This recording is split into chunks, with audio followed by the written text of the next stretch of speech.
A warm welcome from TALKWALK. This is Minoli de Almeida, continuing the talk show on the psychosocial impact of post-COVID. All of us are plunged into some kind of depression.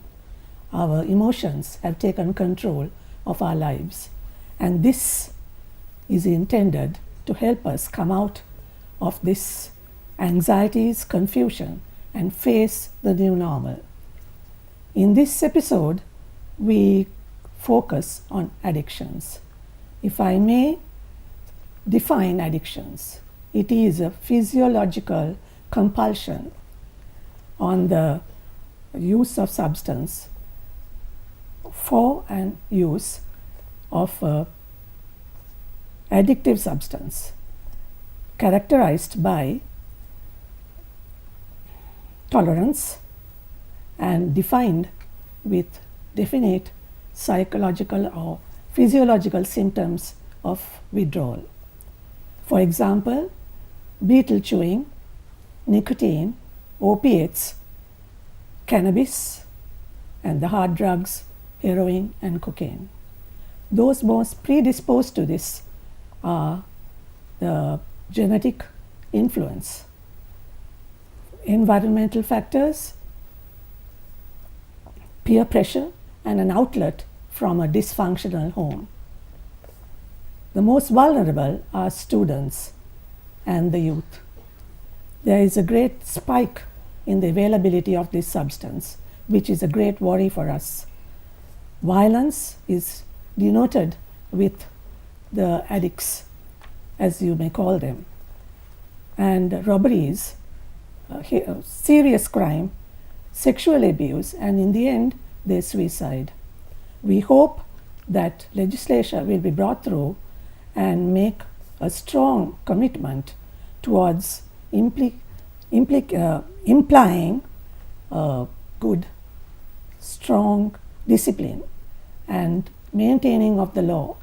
Above all, the law must be equal to us all before our youth are destroyed by this menace.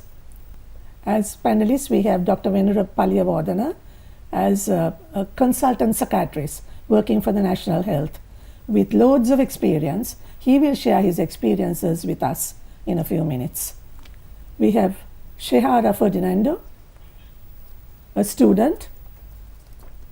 She is waiting for uni entrance next year. She is in her gap year.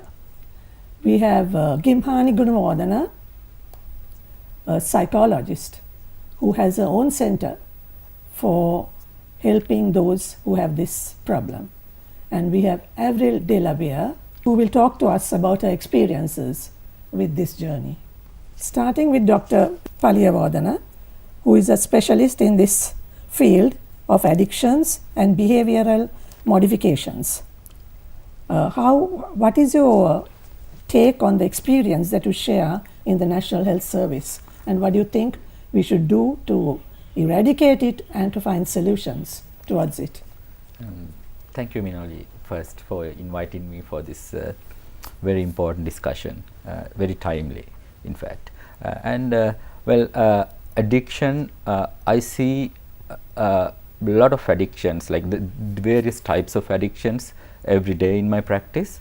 It could be mobile phone addiction, internet addiction, gaming addiction, especially in younger generation, and it can be, as you mentioned very correctly, an addiction to a substance.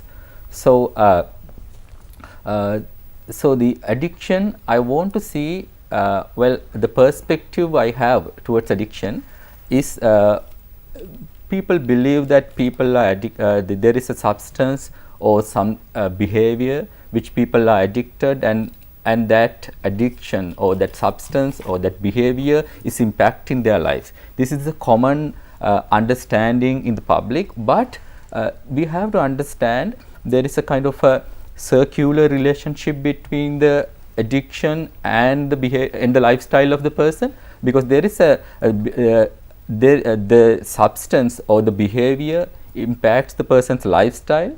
And also at the same time, we should not forget that the lifestyle that he maintained in a way he maintains, he takes the substance to maintain that kind of a lifestyle, like there is a kind of escapism from the life that he lives. So when someone consumes a substance or engage in a behavior in a repetitive manner for a long time, there are certain changes which occur in that person's life, the habits, the brain function. There are a lot of changes occurring, the brain circuitry especially, which will make him, like after a certain period of time, the substance or the behavior hijacks his brain. So how much the willpower the person has, sometimes it's not enough to pull himself out of this behavior. So this is where our help comes. So this is the focus we should have right now, not to see substance as or a behavior as a singular issue, but as in the context of the lifestyle. So we can help people to adjust their lives, change their lives in a way, with all, of course, with the help of the psychology and medical, pharmacological and medical help. So they would live a life where they do not need substance, where they would see that there are better ways to enhance their life. There are better ways to live their life without the need for this compulsive behavior that they were being following for a long time. So this is where I think our role comes, and this is the area I think we should focus if we want to improve this area in the country. Thank you, Venura. As I said before, we have to respect he is also a human being, a drug addict, a he or a she, and there's a reason why they have fallen into this substance abuse. Shihara, as a student and waiting to go into uni, what is the impact that it has made in your life, seeing all this and the restrictions that you may have as well? Thank you so much, Mirali, for having me on this show. So basically, when you kind of speak about drugs, in my opinion, it brings me back to this memory, to the place which I worked earlier. I had the privilege of working, and what I understood was when you go into the suburban, urban households and you ask the mothers, their greatest tension amidst everything else that they go through has always been my son falling into the hands of drug dealers, my son falling into drugs, basically. And for the daughters, it would mostly be sexual harassment and the fact that the roads are unsafe. But the fact that this was their main concern really just opened my eyes to something that was obvious but was not looked at in that perspective. And throughout surveys that have been done by the National Dangerous Drug Control Board and by various other medical officers, we see that there is a consistent pattern as to who uses these drugs, right? We look at the survey from 1985 by Bendis, it's called Bendis 1985. What they found was these 100 heroin users, of which most of them had relationship issues. They had all kinds of issues in their households and whatnot. And in another survey that was done by the NWDCB, they found that the heroin use in the country had the same problems, or they were either illiterate but they were unskilled, or they had been falling into the hands of heroin due to peer pressure. So we just see this pattern to be very consistent. And if at all, the only difference is right now the rate is increasing. You have more people using drugs. And it kind of just brings into question as a young person as to what exactly our country is doing to curb this, as in a legislative manner, in terms of clinical, or how has it been effective? Because in like the first time I was introduced to the whole concept of drugs was basically in grade 5 in my social studies lesson, where they said that you should not use drugs because it's bad. But as a kid, I wasn't really taught as to why it's bad. I wasn't told, why you shouldn't use drugs, or what is the side effects of drugs or anything of the sort. You were just told that it's bad. And that has been the momentum through which my parents have taught me, that the elders have taught me, that I know. And we were really not integrated to the education system as to what it's really all about. And we know for a fact that, as you yourself clearly said, as Venura clearly said, the main people who are vulnerable to the drugs in this country has been youth. And mainly, and I kind of see the relationship as well, because as a kid, as a teenager, as a young person, we are so greatly influenced really fast, right? You look at the phone, if we see something that's trending, we want to go with that. We don't want to sort of, of course we want to be unique, but then again, we also like to go with the trend. And if we kind of, look up to a person, we try to imitate. I mean, as a small kid, you imitate your mother, you imitate your father. And even as a young person, when we see something in the media, when we see something, just out there, we want to do the same. And that is sort of, I understand why the youth is more leaning towards that. And I feel the system has sort of manipulated the youth to sort of, drag them to that same flow and sort of introduce all kinds of things without really showing them what the consequences are. And it's disheartening because even after they come out of it, even though, after going through rehab or, sort of, getting them out of it, people don't disregard them as humans. They are like, this is another, drug addict, who's out of their addiction, and, why should we care? You shouldn't really bother about them. And it really just, it affects you in such a way that, it's because after all, it's your future. And if we are in a country which continuously prides on the fact that, youth is the future of the country, what is the future for the youth when you're consistently, continuously addicted to something like this? How does a youth have hope in this country? Because, after all, if I am to ask 10 random people, where do you want to work in the future, they'll be like, oh, I want to migrate, right? Because they don't see something in the country. And if they are going to sort of, bring that motive and that whole rhetoric that youth is in fact the future, we need to make sure that the environment that we live in is safe for us. It's something that we can be hopeful for. It's not something that we have to continuously demand, which is unfortunately the case that's happening right now. And that is basically what I see to be the most negative implication that we have. It's the fact that we are taught things without knowing what the consequence is, and it's very streamlined and parroted out. And that's also partly why the education system has failed us as well. So that's the thought that I want to leave, is that we need to sort of teach kids from a fairly mature age, in sense I would say middle school, where we teach kids properly as to what the consequence of using certain substances are and what the substances are, and to sort of teach them that this is something that you can come out of, and the society and the community will accept you for who you are once you come out of it, and sort of make them feel comfortable in their own country without having to face backlash. They sensationalize if addict does something like crime, but without helping the addict why he did it. This is what is lacking in this country. It's so sad. As you said, everybody, all the youth that I talk to, they want to get a degree and get out of the country because there is no hope. It is a very sad situation. I hope everybody who's listening out there will realize that we are really heading to a really downward trend. And it's very sad for a country so blessed as Sri Lanka, for the youth to decide to immigrate to another country. They don't know what they're in for in those countries. We are only king in our own country. Now, thank you. It was a very informative. As a student, how you told our viewers what you felt. Gimhani, she runs a center, a founder called Miracle Mind. You're a psychologist and you work with certain schools as a counselor, which I think is so underutilized in this country. They don't want to know counselors. The people who run these so-called rehab centers are not even qualified in the field. So they don't understand. Please tell our viewers your experiences. Yes. Thank you. Thank you for inviting me, Noli. As we know that the field of addictions has undergone dramatic changes in the recent years. And to move on with your explanations, if you look at what is an addiction, it's a persistent compulsive dependence on a substance or on a behavior. And addictions can develop through any activity, with an object or with substance. If we look at the brain chemistry, we know that the reward center or the pleasure pathway is responsible for a person to experience a sensation of pleasure. And the neurotransmitter dopamine is released when this pleasure pathway is activated. What happens is the developing brains of children and adolescents are more prone to rewarding activities. So I have my experience working with children, and today I would like to talk about the technological addictions of children, such as the internet addiction, video gaming, because the addiction can be with substance or with a behavior.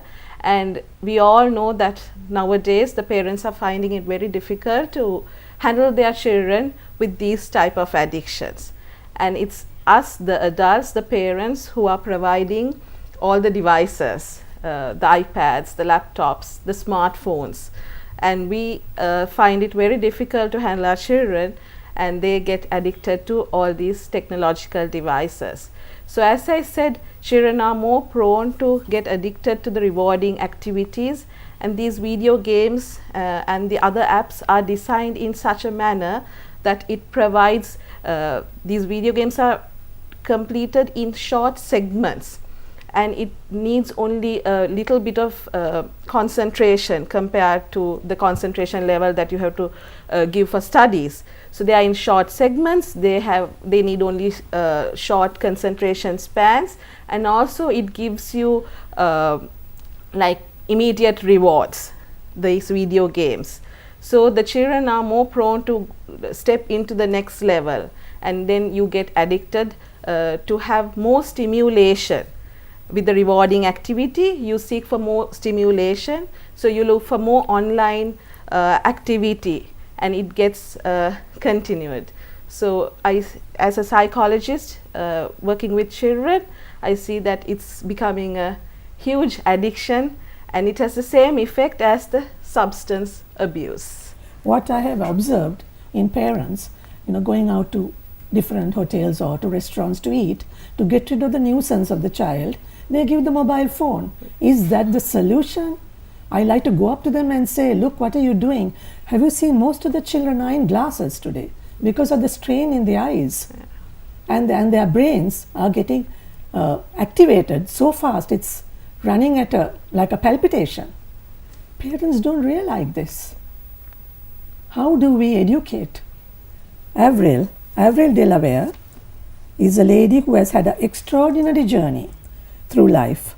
She has experimented with many different substances, battled against her old life being destroyed, and has now, through meditation and counseling, come out of this devastation. And this exposure and experience has led her to do a lot of research into the subject. And she has opened her doors now to help people rehabilitate herself.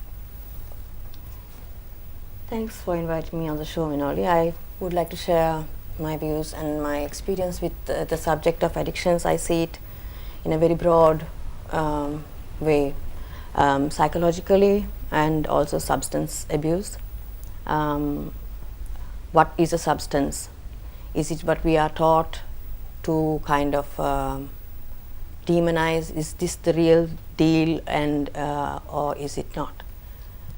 The thing with the video games and things like that, I really agree on that. I mean, I see it powerfully in society. People have, I mean, there are a lot of people, not just kids, but adults as well, teenagers, adults, who are completely taken up with that kind of, diving into some other world. I would speak though primarily on the biochemical and the mental and spiritual aspects of abuse of a substance. Generally it starts, in my opinion, it starts with unhappiness in some form in the being, who seeks to then undo the unhappiness in some form, and seeks to experiment ideally with whatever it is that society tells you don't do that. And sometimes society says do that, so you just want to know for yourself, does this work, does that work, will it make me happy, how long will it last, can I sort my issues with that? And so we try different things. So there are a certain number of substances that have been kind of promoted via all mediums as being the dangerous ones, the addictive ones, the killers. And then there are substances which no one talks about, no one knows about, no one realizes, but they are silent because a lot of corporate profit and that kind of thing depends on that silence.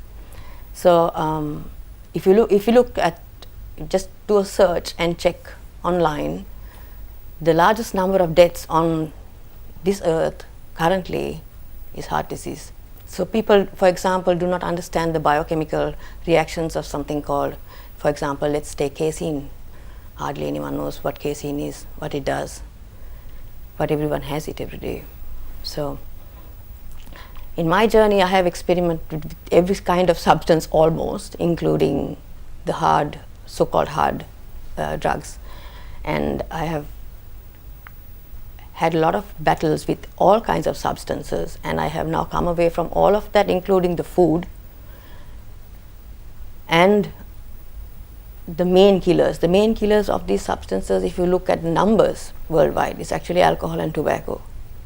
I have a brother who is a heroin addict to this day, and so I have a lot of experience trying to help him, rehabilitate him, and I realize that he does not want to change. So we cannot also heal people who do not want to be healed.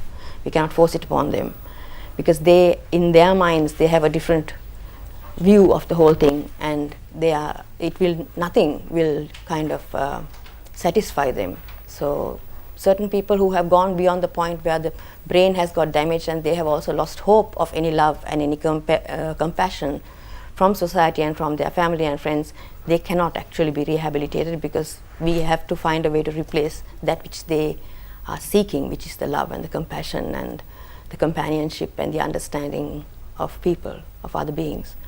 So we also give, and then we receive likewise as we give. So we harm things, and harm comes to us. We are doing massive amounts of harm to ourselves by ingesting all substances which are legal and illegal. Legality and illegality is decided by corporations finally. It is not based on the truth. So it is all a case of looking for happiness. Looking for happiness. That is what it is. Looking for happiness. We have to stop now for a short commercial break. Don't go away. We'll be back shortly.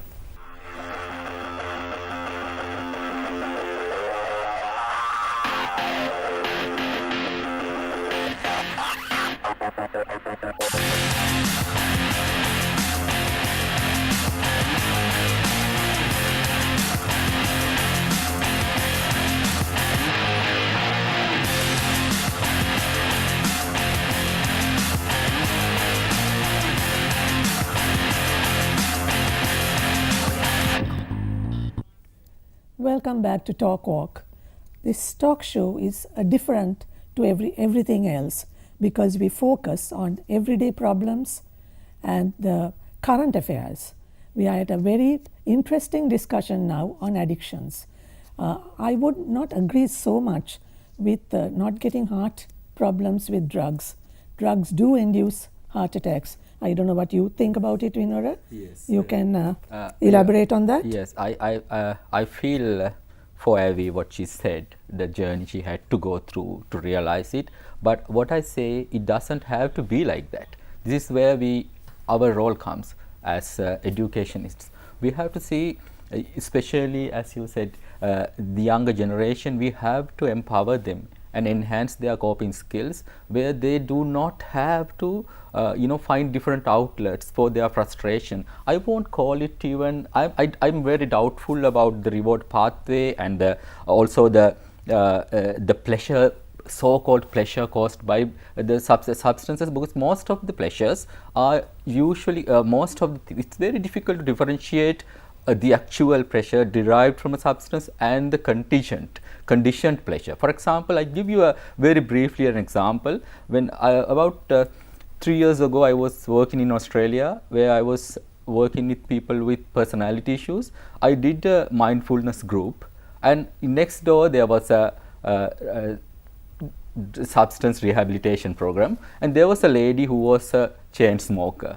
She was addicted to nicotine. They tried several stuff on her, like medication, CBT, like nothing was working.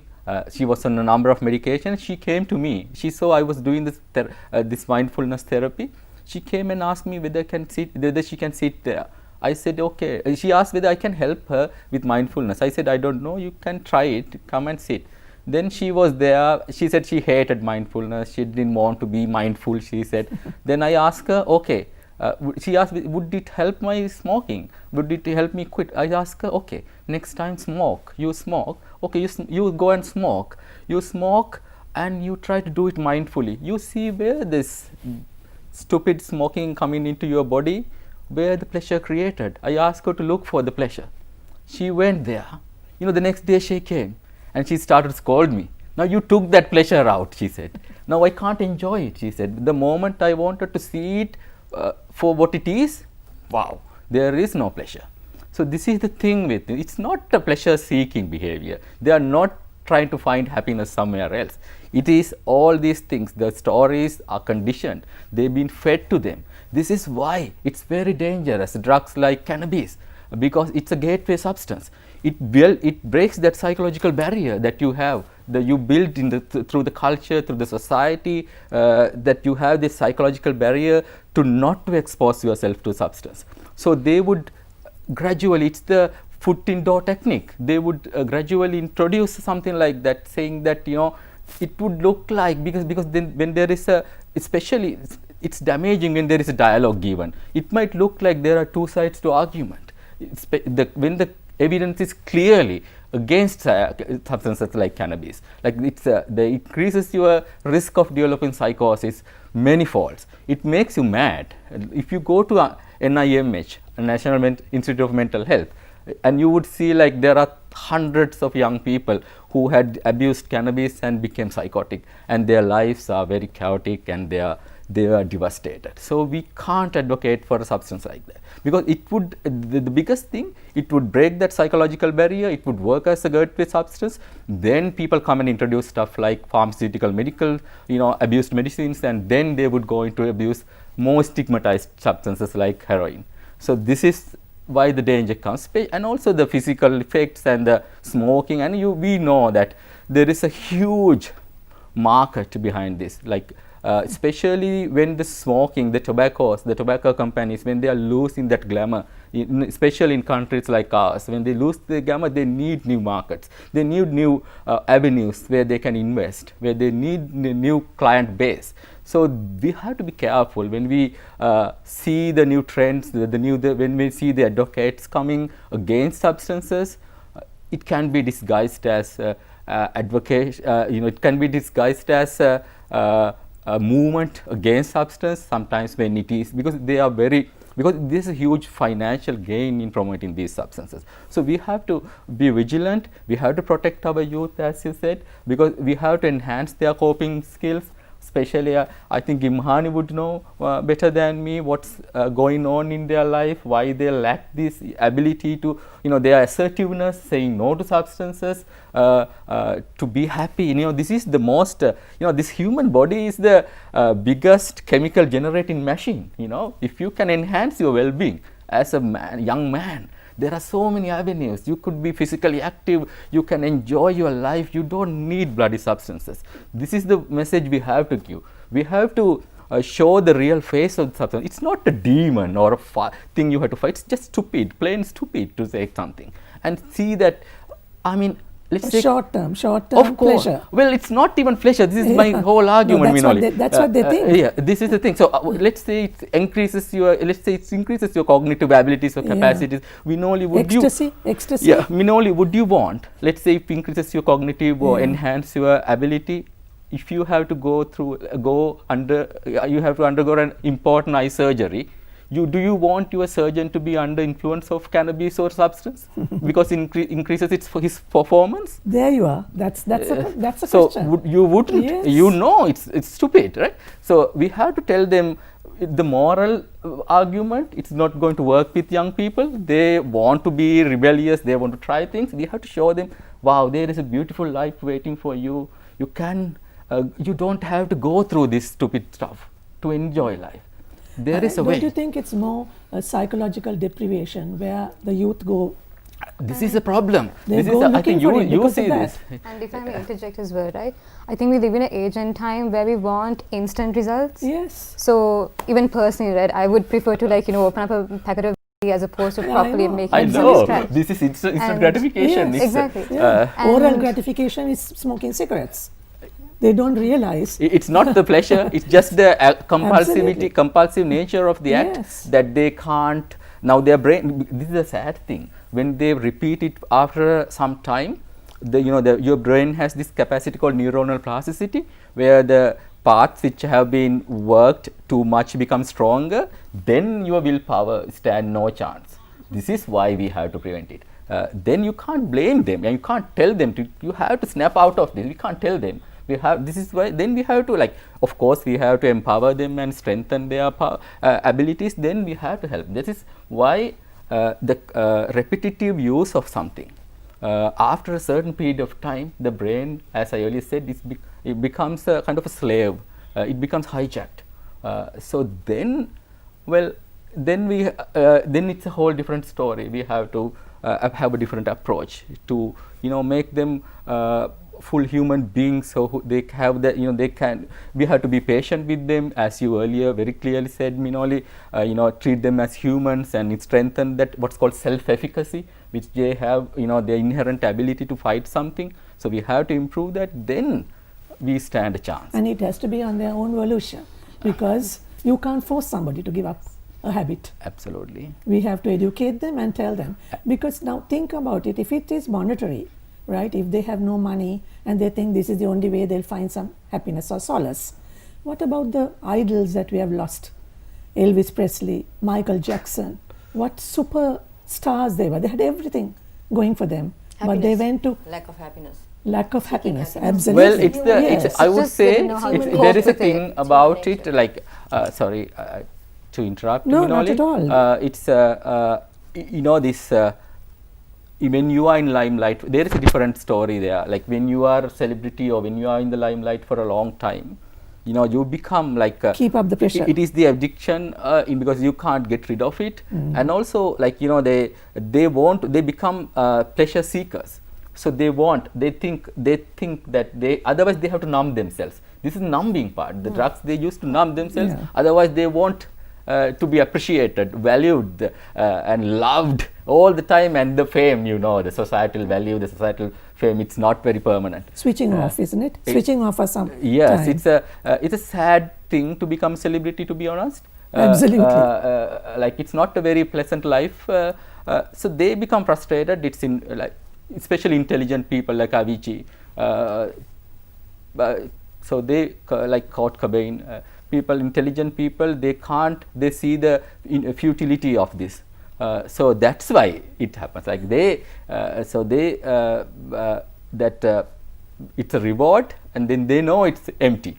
So this dilemma, it's very difficult to deal with it. But I And think the point is a vicious cycle, no? Absolutely. They get all their friends to join in, saying, oh, we are having a pretty good life, so let's do it together. Smoking pot, that's a very common thing now at parties. But in the case of celebrities, what I would like to sort of bring up the fact is that people hold celebrities to such a high standard. We True. really immortalize them, and we Yes. expect them to act in a certain way, and that, I can, as an individual, I understand why they sort of opt for it. I'm not saying it's the best idea, best solution, it's definitely not. But they kind of want to keep up to that. They don't want to let their fans down. They don't want to, sort of feel as though they don't, fit in for some odd reason. And that's the issue. We don't know how to cope with something. And even as a kid, right? And if I would, like personally, my experience at certain instances where I would go up to an adult or a teacher or anyone, I would be like, I'm really having a stressful day. I don't know how to cope with this. The sort of impulsive response would be that, you're just a kid, what stress do you have? But that's not the case, because even, of course, it's not to say that they mean they're young, yourself, when you were younger, of course you had your problems, not that you didn't. But the thing is, in this age and time, we are living in a very like a technological evolution where things are just so fast paced. We live through climate change, especially now as youth, we are living through COVID. Our futures are not really sort of set straight. We know what's going to happen, and with all of that happening, to the fact that our mental health is sort of put to the ground and not really regarded or taken seriously to that extent, is not going to be the biggest motivator for us. And I think the main issue here is the fact that through our families, through who we get considered to be our society, community, we don't get that sufficient support to cope with our problems. And it does not have to be depression, like clinical depression, anything like that, just small things. To say that this is alright, this is normal to feel, let me help you. Just few words. And that's basically Right. what's lacking. Michelle Obama, in her podcast a few days ago, came out, she was so truthful, saying that she is going through low depression. So if she can go through depression, can't you and I go through this? But the people go for help for depression. But in our country, they don't. And even if you go, they will talk about it. They'll gossip about it with the other person. And then your life is finished, because you are supposed to be a drug addict or a mad person. One of the two.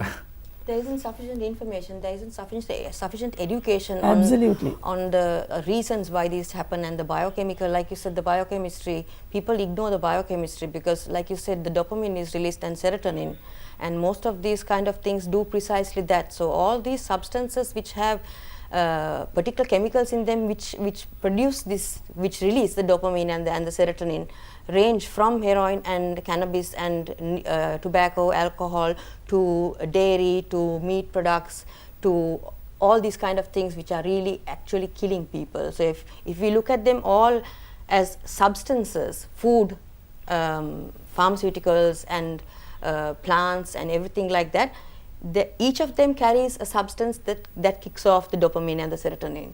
This is the chemical that is released in your brain that gives you the happy feeling, the feeling of satiation, the feeling of happiness. So this same reaction in each of these chemicals, they have a different capacity to increase these levels of dopamine and serotonin. So the same capacity exists also in the food that we eat. The sugars, sucrose is one of the highly addictive substances, also very dangerous. Diabetes is like, we never heard of diabetes in Sri Lanka 100 years ago. Today we've got diabetes as a hardcore killer. We never heard of heart disease. You can get a sugar high. Yes, You can sugar just get a sugar high. A lot of kids get sugar highs from all the Yes. sweets that they are fed, you know. And for example, in chocolate, you get, if you take a basic slab of chocolate, you got milk, you got sugar, you got the cacao. So cacao has phenylethylamine. The sugar is the sucrose, which is also addictive, and the dairy has the casein, which is also addictive. So these three substances together, yeah, you love chocolate, I'll tell you. Yeah, you get like an immediate high. Yeah, Yes. and people can't like give up on these substances food-wise. Also, actually the food substances are the biggest killers on the planet, actually. The numbers have been measured many times. Every year there are death rates worldwide that are measured, and you know, the statistics are there online. You can go and see. Okay, you can go and see. Please do your own research. This is the best thing. Please do your own research, because there's a lot of speculation that is possible. But there is also then a lot of fact based on actual personal experience. I struggled with giving up cheese, I'll tell you, and I struggled with giving up ice cream as much as I struggled with giving up the cocaine and the amphetamines and the, you know, that kind of thing. But she's a brave woman. We have to marijuana does applaud not. her. Yeah, she's given it all up. Yes. And see, look at her now. Now I'm completely plant powered, 100% plant powered, no death on my plate. You know, absolutely zero. The whole point of this conversation of addictions, the reason we want to educate people about it is so that we can prevent addiction. Because why? Just for the sake of preventing addiction? No, because it's harmful to us and it's killing people and it's hurting people. So if you look at the families of an alcohol drinker who drinks seriously, they go home, they drink, they massacre their wives, they probably knock someone down on the road. So that's a lot of collateral damage, not just the alcohol that they drink themselves. Before an adult is there, it's the child. So it's important to, as Shihara was mentioning, the importance of mental health. To inculcate. Yeah, and to have a put them on the right track. A peaceful child, to have a healthy home environment, look for warning signs, as Dr. Menura was mentioning. So these are all important, because if we can sort of build a very healthy, you know, physically and psychologically healthy child, as I mentioned, it can be substance abuse or it can be any other addiction, as I was mentioning about the technological devices and all. So it's important as parents, as community, as adults, to watch for warning signs, to have a peaceful childhood, to have a safe environment, so that, you know, we won't move into such scenarios. And also when you're sort of, I totally side, I see the reasons from both ends. And when you're giving out information regarding this different type of drugs, it's, of course, it's important, because personally I don't know what exactly is entirely wrong. Of course, I just know it through advertisements, through, you know, TV shows on, you know, Netflix or whatever. But when you're giving out this information, it needs to be curated to the fact that it's in a Sri Lankan context as well. Because when you look at the demographics and you look at why people get addicted, it's not because it's just merely out there, right? You look at their families, you look at the availability of drugs, who smuggles them into the country, why they smuggle it, what's the motive behind it. And when you look at all of these situations, you know that it's preventable, but nothing is being done because there are like an ulterior motive like hidden beneath. there's a Corporate profit, there's a profits, there's a profit motive. Yeah. And there's also the fact that, money needs to come into my hand, like personal. I'm not going to Look at the eagle they used. Exactly. Isn't it so international? It's like a mafia in this country. And the poor cat in the prisons who had heroin tied to her neck. And even So- yesterday, they suspended 24.6 million worth of that another drug at the BIA. Yes. I mean, it's just so out there, and nothing is being done about it as such. We just know in the news it's being suspended, but what's going to happen after that? What's going to happen with, where is the sort of, follow up? How do they sort of monitor down who took it, who sort of got the drugs in the country? Now that That's is a all. very dangerous drug. Heroin is very dangerous. There are so many young people, especially really good musicians as well, and artists, as you said, who have experimented and they have come out of Lost their everything else lives. except that one, and they are stuck in it. For years. It's deadly. It's deadly. Of all the people who experiment with All that drugs particular are Well, drug, this is All the thing. drugs. This is the Yes. thing. That is the Generalizing classification. every kind of drug is deadly. not just the Yes, it's and not also you can't say you can't Minoli, there is Yes. one other thing. Like the media has a responsibility Absolutely. here because Yes. there is a danger in glamorizing any Yes. substance. Because the people, whenever they want to do something, people would seek information which would suit their, very what they filtered. want, and they Yes. would Very grab that filtered. information. Yes. So we have to be very careful when we give out a message to the youth, because this is where, because we know as people from science, I've been a psychiatrist for a very long time. I studied psychiatry, I studied medicine. We see the detrimental effects daily, how the lives were affected, the devastations which caused by them, and the effects on the heart disease and stuff like that caused by the substances. My exposure overseas, Yes. I have seen it all. Of course, you might have seen it because it's more Yes. commoner in that countries than here. countries. So it's so we have to be very careful about what we really say in public, because there is, because if you No, want people listening to us, Yes. they want something constructive from us. yes, Because this is, program- it should help them to we have to enhance their coping skills. We have to make them realize that there is a beautiful life out there. It's not a question of morality. It's a question of living a full life. We will continue after a short break. Don't go away, stay with us. We'll be back shortly.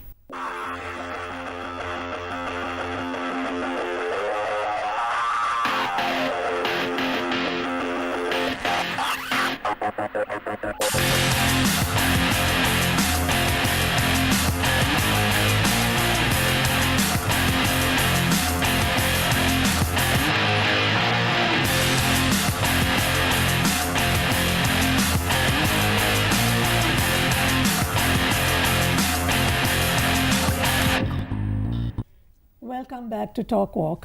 This dialogue is getting very interesting, and I hope the viewers too are enjoying it. Talking of questions now, it's question time. Gimhani, what are your views on the common chewing of betel? Look at the bus drivers, the policemen. Some policemen are chewing betel. How disgusting. And what is the discipline in this country? They spit out of the bus, somebody on the road, that poor person gets daubed in this betel chew, right? And the police officer who is taking writing your statement, he's talking with betel chew in his mouth and he's flashing that all onto you. What? It is laughable, but is this the society Yes. we come from? Yeah. Please elaborate. Yes. So it's also another addiction, and I suppose it's the discipline that Yes. you build in humans. So basically, I think as a nation, we have to start building that discipline from the education system and the adults and the elders, and from the as teachers, everybody should contribute to build this from small days about all these addictions. Maybe Shihara can add. Shihara as a student. Yes. No, destroying the lives of the students, right? Even addictions to cough syrup. Yes. I have. I can vouch for that. and pain sniffing. Yeah, glue sniffing. We used to glue call it glue sniffing, sniffing pain in sniffing, yeah. London. So now even those are addictions. Now tell us about the students, how they feel about this. So of course, with regards to the cough syrup, I'm pretty sure all of us are aware of that particular news that came out saying this bunch of students were at one particular point addicted to cough syrup, and it was going viral. And the thing is, I think one of the main Another thing is the pharmaceuticals. Definitely. They are And it's very they are appealing. not controlled Yeah. because I think they should not sell anything without a prescription. Yeah. What, don't you agree? Yes. And all these, Okay. these syrups and all these medications are sugar coated with, cherry flavored or orange flavored. It comes in all sorts It has of alcohol flavors. as well, some of them. Exactly. And with all of that, you're talking about a school community where you're very integrated with your peers, with your friends, with your groups, and it's not a bad thing. You need to have friends. I mean, that's sort of how That's relationships natural. work. That's natural. But the issue is that once these corporates, as Avril and Binra and Gimhan, all three of you, what we discussed, what we said was corporates profit out of this, right? And as kids, we are influenced daily, even today, yesterday, tomorrow. We're influenced by small things, and when something like that comes into the system where you're learning, that obviously has severe negative consequences, right? And it's also sad because it's also taboo. It's a taboo to basically seek for help even after that. Basically, people put you down, saying you shouldn't have done it. This is not the culture of Sri Lanka. This is not the way of life that you should live. But then, what is the way of life? Why aren't you teaching us that? And my strong appeal is that if it needs to come from the most primary unit of society. That's one thing, family, followed by education system in school. And right now, what we are taught in education system is to just open books, read them, do sports on the side, earn medals, but we don't know how to cope with actual problems. Like, something that my personal experience is, when I was in school, I didn't realize what a small bubble it was. When I went out of society, when I started interning, when I started working with all sorts of people, I still haven't had the best, every single 360 angled exposure. But the little exposure that I had, I realized I really didn't know how much different the whole country is. And this is not, going to the rural outskirts of Sri Lanka or whatever. This is Colombo district itself. And with regard to substance abuse, what we need to understand is that when we are sort of coping with it, when we are sort of teaching about something, it needs to, as I said earlier, it needs to be very constructively analyzed and thought, and kids need to be taught exactly what they need to be known. And we shouldn't, and others in their own ground, just to save themselves, they shouldn't die about it either. And counseling, mental health, those need to be normalized, because even when a lot of people don't know, when I have been to counseling, I was very scared if someone would see me in school. But the reality is, I really needed that help, and I didn't have to care about what other people have to think about it. Because it's normal to feel down at some point in your life. And with regards to anything, that's how it needs to be, that's basically the essence of life. You need to make sure that someone feels secure and they have hope in their own skin, in their society, without demeaning them and sort of looking at them in the wrong way. And even people who come out of drug abuse and addiction, they need to be sure that they are still welcome in society without having to feel that I'm still another kudukara, whatever. And also to add on to that, I think research shows that poor family functioning, poor parent-child relationships, these are all associated with all kinds of addictions. Yeah. And it's really important to have the coping skills, as Dr. Menura was mentioning, to basically have a resilient child, because we see that a lot of kids are suffering from anxiety. Teen depression is there. We are using all sorts of labels called ADHD, ADD. These labels, yes, they help us to come up with a diagnosis, but basically what as parents we have to do is make a very healthy, balanced, safe home. And in that, the resilient word should be a priority. And adding to what Shihara was mentioning, I think now most of the schools are with counseling units, but you have to see whether the right person is in, and when it comes to confidentiality. And also when I work with parents, what I have understood is that the parent involvement, the active parent involvement is very crucial when it comes to addictions, because yes, the parents are having they have to have open dialogues with their children age appropriately, but sometimes it's less likely for them to have hands-on approaches. So with any kind of addiction, substance or the technological internet addiction or smartphone addiction, it's important that the parents watch out for warning signs, you know, whether the children are online for unlimited of time, whether the sleeping patterns are now really changed, and that is another cause for all mental health problems, the eating habits, which causes obesity, and also the academics may be dropping. So, and whether the children wants to stay isolated, Dr. Venura. So it's very important to watch out for warning signs and to have healthy relationship, parent-child bonding. The parents have to be active in the child's life, basically. What about the psychosomatic illnesses? Yes. Like asthma? It's Yes. rising daily. Yes. It is because the child is asking for help. And no one is giving. Yeah. I think Vinuda can talk about that. And also the climate Yes. that you're living Yes, in, that as atmosphere. well. So Because of the pollution, air pollution. definitely. Yes. That is causing a lot. Yes. But who are we to cry out to these problems? What is the solution? We love this country. We are really blessed in this country. We are so resourceful. But why are we destroying it? And together we are destroying the youth who will be the future leaders of this country. It is really, all of us have to cry over this. Do you agree? Yeah, yes, I think it's there is definitely a lack of the knowledge being, there is a gap in the amount of knowledge being given to new parents, shared with new parents, because it's they struggle with their own lives. The lives are becoming harder and harder. Absolutely, with the financial difficulty, competitiveness, the all sort of things coming. Job security. So it's the worldwide thing. I think it's a worldwide thing where the lives are becoming harder, families becoming more more restricted. The support systems are becoming getting collapsed. So the people, invariably the children are affected, and the lives becoming more mechanical. This is actually, even I would say, with my experience, this is common in other parts of the world also, where the people, now the children becoming more disconnected with the family, parents becoming more like goal-oriented, and struggling with their own emotional issues, and everybody struggling with emotion regulation. So this is the thing. This is the area we have to work on.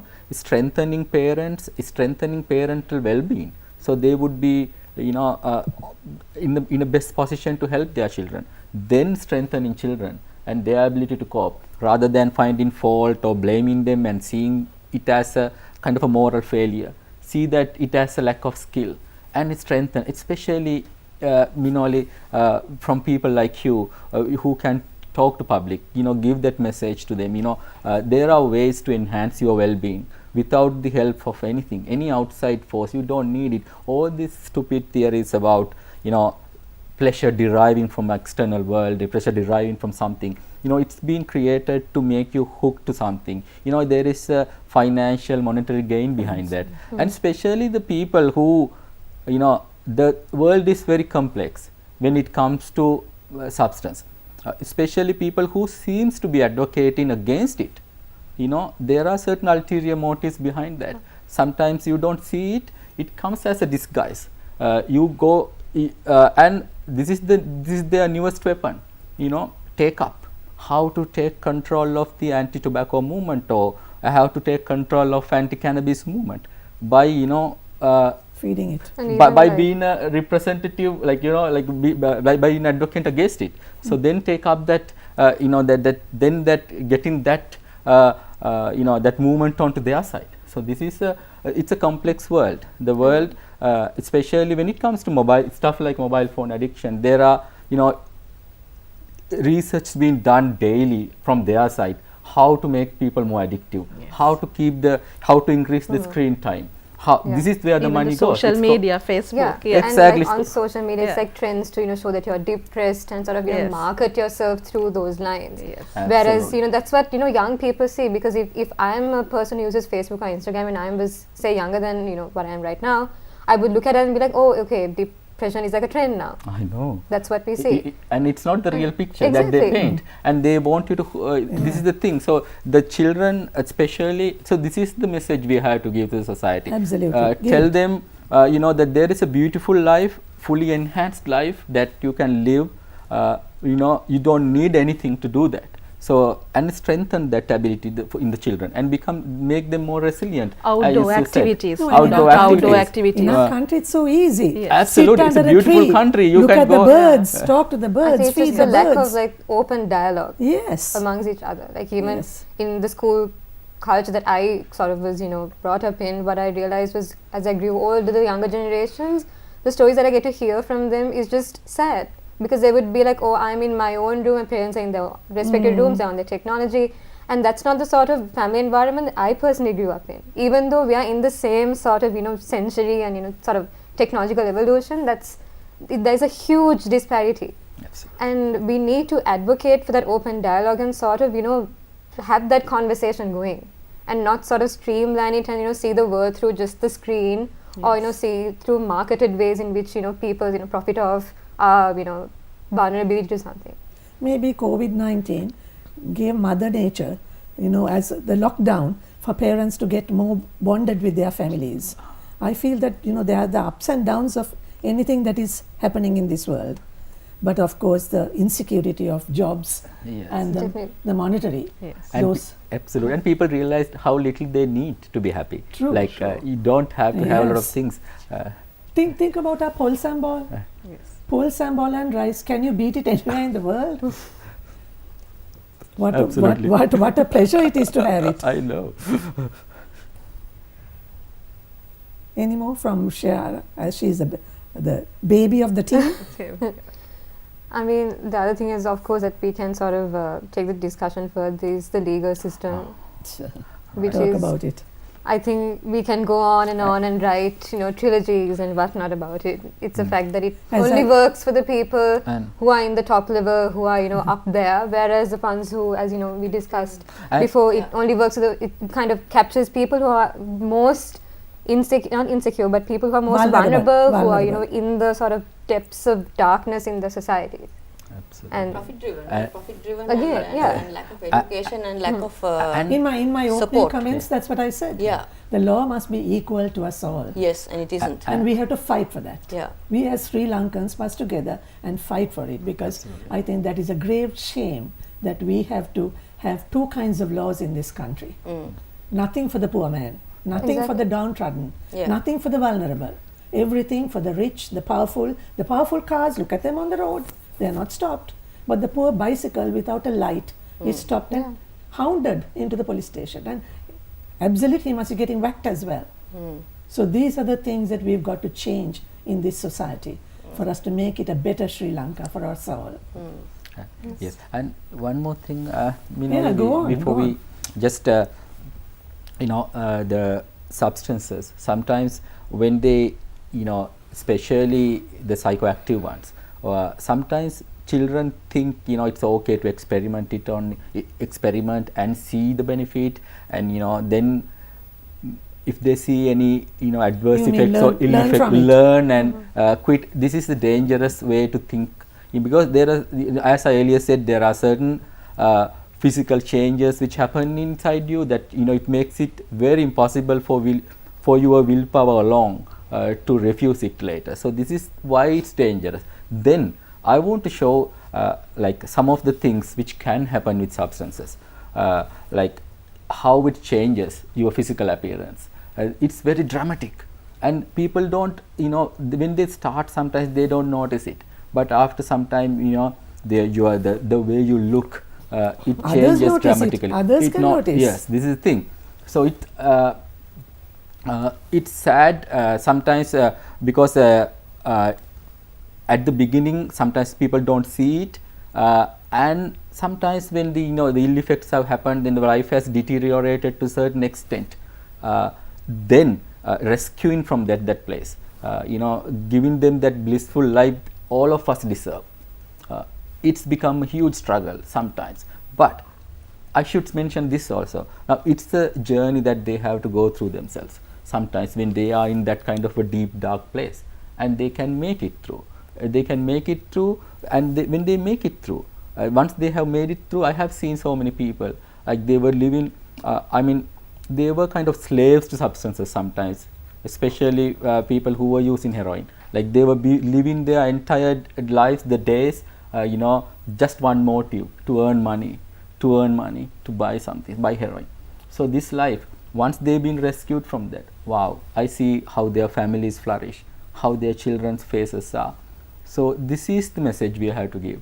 We have to show them, there is help available, and it's not that someone come in and giving it to you. It's by empowering yourself, and it's a journey they have to go through. Then learning to say no. I think Learn meditation to is say strong. for Meditation that is something that that we message, should especially take up for to teach in a children, school, Yes. Definitely. especially the Yeah. parents. We Yes. have to educate them, regarding how to strengthen the child's assertiveness when it comes to this kind of Confidence. things. Build up their Yes. confidence. I think training kids and everyone in general to focus more on learning different techniques of meditation is something that we should Yeah, do. true. It should be That's very compulsory true. in Personally, I schools. find it hard. Yeah. Very In nice. educational That's- institutes and stuff, I think it should be compulsory that there would be different types of techniques being taught so that people can select whatever works for them and start their journeys on the meditation, because that is truly the number one healer of everything, basically everything. Totally Number one, agree. number- Totally yeah. agree with you. And total also, yeah, healer. yeah. That is the way to go. And you see the difference in people who lived in Sri Lanka like 100 years ago and today. We have so many different things to just even see visually. How many people no longer have their health beyond 30, 40? They have already, lost it basically. They are on some pharmaceutical or the other, dependent on that. They've put on huge amounts of weight. They've got this disease, that disease. They can't see very well. Like you said, the glasses, they're turning gray in their 20s and 30s. All these things never happened in Sri Lanka. People were fit, they were slim. There are people up in the mountains where I live who are in their 80s and carrying huge loads of hay and stuff like that, grass for cows, up mountains at 90-degree angles, like without glasses, without any sticks, nothing. So there are people living like that still, but the food that they eat is very basic, simple things, food, vegetables. They don't prescribe to any of this. They don't have a TV, so they don't know about all the meats and all they don't this really dairy. need to either, They right? don't, yeah. They They don't don't, need yeah, they don't need to. They eat what they have around them. It's too far to go to the cities. They are super healthy. They are reading books at 80. They can read without any glasses or anything like that, No pesticide poisoning no in the earth. pesticides. The That's what it water, is. spring water, pure, clean spring water. So here in towns we have polluted air, polluted water, polluted food, polluted environments with polluted energy of other people and all that kind of thing. So obviously getting out of the city is also a really great idea actually. Yes, But it's a even great when you go idea. to another food, Yes. you That's have true. Yes. contaminated water. Exactly, So- contaminated water. So It's hard to find the balance yes, as well at times. Yes. And I I actually actually- have a tester, a water tester, which I carry around with me, and I test the water in every place that I go, just for my information. I'm doing it for several years now, and have learned a lot about. We are made up of like 70-80% water, cellular level. So very important the quality of water that we consume, and it comes into everything that we eat, we cook, we shower with it, we water our plants, everything. So very, very important. Water quality is very important, I would say. And I was just checking some numbers. I will share it with you all if you are interested. It's like you will get the shock of your life. You think this is clean water and you test it and you're like, whoa, okay, that's not clean water. So I'm afraid we have to Yes. stop on that note. So up until next Wednesday, do not forget to tune in to Art Television's TALKWALK.